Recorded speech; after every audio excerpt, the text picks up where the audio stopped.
Ferry Street in South Shields stands Alum House, a public house with a reputation as colorful as it is unsettling. By daylight, it appears like any other busy inn, filled with chatter-clinking glasses and the comfort of warm company. But when evening falls, the atmosphere shifts. Shadows grow deeper, and the building seems to take on a presence of its own. For Alum House is said to shelter not one spirit, but several. The most notorious of these is Giggly Meg, believed to have been an Irish woman of ill repute who once lived upstairs. She makes her presence known through a strange, childish laughter, high-pitched, silly, and out of place in the stillness of night. Doors slam without cause, and on one occasion, an apple pie left to thaw was mysteriously placed inside the oven, already lit and burning. Other figures walked the building too. A Victorian gentleman in fine clothing, complete with top hat, was seen descending the stairs. Yet when he reached the bottom, he passed directly through a doorway that no longer exists. In the ladies' toilets, a grey lady drifts silently, her expression lost to sorrow. Down in the cellar, the disturbances intensify. Staff speak of Charlie, a mischievous phantom, blamed for tampering with the lights. One night, as the manageress prepared wages, the lamps flickered violently. She called out for Charlie to stop, and to her astonishment, the interference ceased immediately.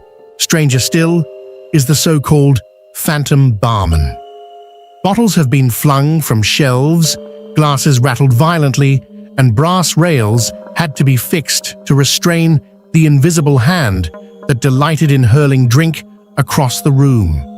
Patrons have felt sudden drops in temperature, smelt strange odors, and watched as objects shifted on their own. And in the darkest corners, the shade of a Roman soldier has been seen, his figure materializing in the cellar, and sometimes by the entrance itself, a reminder that this land has been haunted since long before the pub was raised.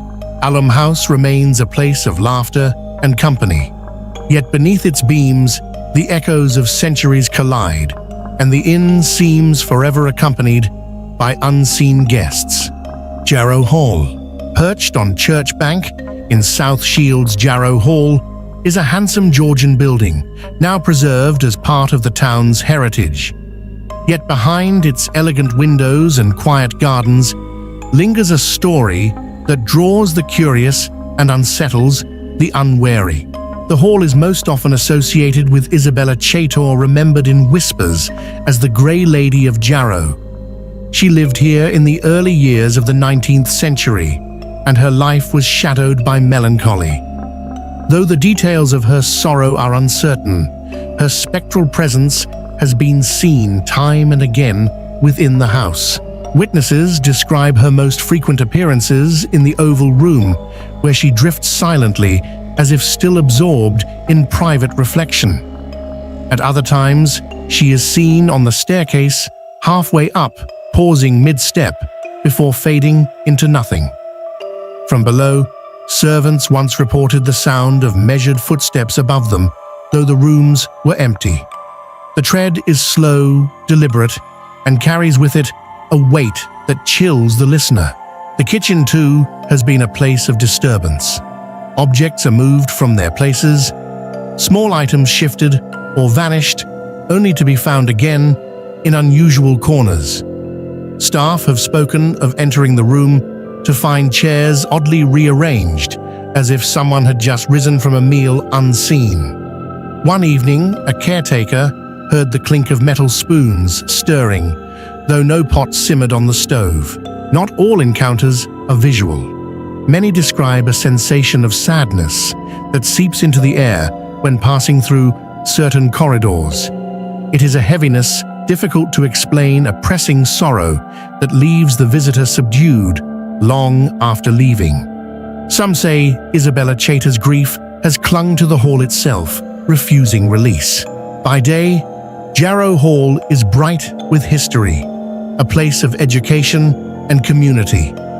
But when the rooms fall silent and the sun slips from the sky, The Grey Lady is said to stir again, retracing the same stairways she once walked in life.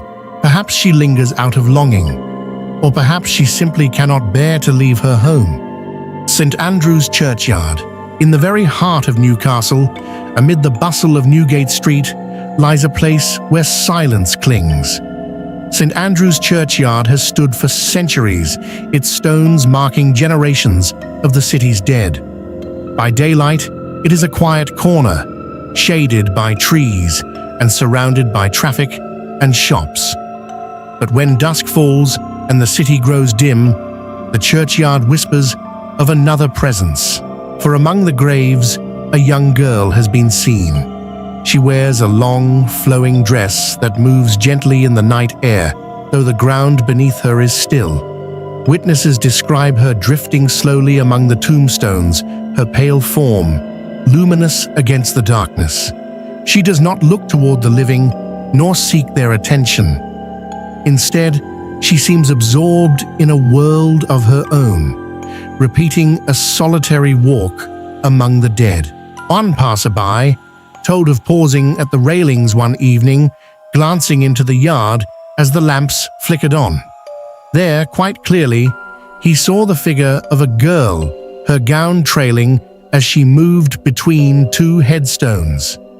Believing it to be someone lingering after a funeral, he stepped closer, only for the figure to melt away into the gloom, leaving the churchyard as empty as before.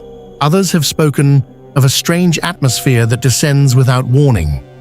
A sudden chill, the air heavy with damp earth, and an inexplicable urge to leave quickly. Some have heard the faint patter of footsteps on gravel paths, or the rustle of fabric brushing against the ground.